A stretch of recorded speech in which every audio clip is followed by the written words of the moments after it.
If you don't like feeling chills down your spine, if the mere thought of the unknown sends shivers through your body, then this story might not be for you. But if you are someone who craves the thrill of a good scare, who finds excitement in the eerie and the unexplained, then listen closely. This tale is one that will grip your heart and haunt your dreams, but still crave a good scare, then listen closely. This is not just any ghost story.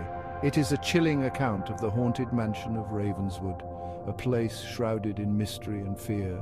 The mansion has stood for centuries, its walls whispering secrets of the past, its halls echoing with the footsteps of those who dared to enter. This tale isn't for the faint of heart. Many have tried to uncover the secrets of Ravenswood, but few have returned to tell the tale. The mansion is said to be cursed, its very foundation built on sorrow and despair. The spirits that dwell within are restless, their souls trapped in a never-ending cycle of torment. One foggy night, Emma, Jake and Lily decided to explore the dreaded mansion. They had heard the stories, the warnings, but their curiosity got the better of them. Armed only with flashlights and a sense of adventure, they made their way to the mansion, its looming silhouette barely visible through the thick fog. Armed only with flashlights, they pushed open the creaking door.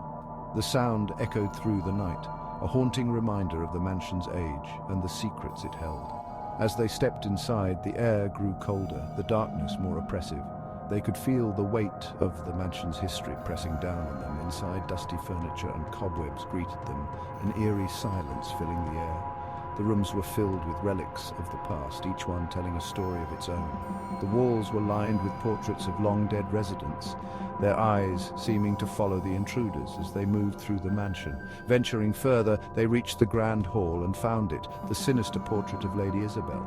The painting was old, its colors faded, but the intensity of Lady Isabel's gaze was undiminished. It was as if she were watching them, judging them, waiting for them to make a mistake. Her eyes seemed to follow their every move. No matter where they stood, they could feel her gaze upon them, cold and unyielding. It was as if the portrait was alive, a silent guardian of the mansion's secrets. Suddenly, the temperature plummeted, and the house groaned as if it were alive. The walls seemed to close in on them, the air thick with an unseen presence. They could hear whispers, faint and indistinct, as if the very walls were trying to communicate with them.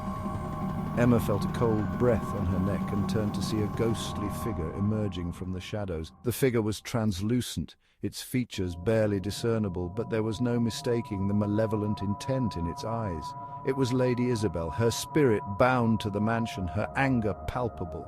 "Leave this place," the ghostly voice whispered. The words were barely audible, but their meaning was clear. The friends were not welcome here, and the spirits of Ravenswood would do whatever it took to drive them away. Panic set in as the friends tried to run, only to find the doors slammed shut. They were trapped, the mansion's malevolent force determined to keep them within its walls. They could hear the sound of footsteps growing louder and more insistent, as if the spirits were closing in on them. The ghost of Lady Isabel advanced, her face twisted in anger. Her eyes burned with a hatred that had festered for centuries, her spirit consumed by the pain and betrayal she had suffered in life. She reached out, her hand cold and clammy, as if trying to drag them into the darkness with her. Desperate, Emma remembered the legend and pleaded, "We seek to break your curse." She had read about Lady Isabel's tragic story, how she had been betrayed by her lover and left to die alone in the mansion. Emma hoped that by acknowledging her pain they could find a way to appease her spirit. The ghost hesitated, then pointed to a hidden compartment behind the portrait. Inside was a locket. The locket was old and tarnished, but it held a significance that was immediately apparent. It was a symbol of Lady Isabel's lost love, a reminder of the happiness she had once known.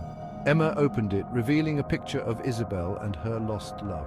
The image was faded, but the love and joy in their eyes were unmistakable. It was a stark contrast to the anger and pain that now consumed Lady Isabel's spirit. With a heartfelt apology, she placed the locket on the mantel. She spoke softly, her words filled with compassion and understanding. She told Lady Isabel that they understood her pain, that they wanted to help her find peace. The ghostly figure of Lady Isabel softened, her expression peaceful. The anger and hatred that had twisted her features began to fade, replaced by a sense of calm and acceptance. It was as if the acknowledgement of her pain had finally given her the release she had been seeking for centuries. She faded away, and the oppressive atmosphere lifted. The air grew warmer, the darkness less suffocating. It was as if the mansion itself had been freed from the curse that had bound it for so long. The friends escaped the mansion, the curse finally broken. They could feel the weight of the experience lifting from their shoulders, the fear and tension giving way to relief and gratitude. They had faced the unknown and emerged victorious. The mansion remained abandoned, but the sinister portrait was never seen again. The walls that had once echoed with the cries of the tormented were now silent, the spirits at peace. The mansion stood as a testament to the power of compassion and understanding, a reminder that even the most restless spirits can find peace.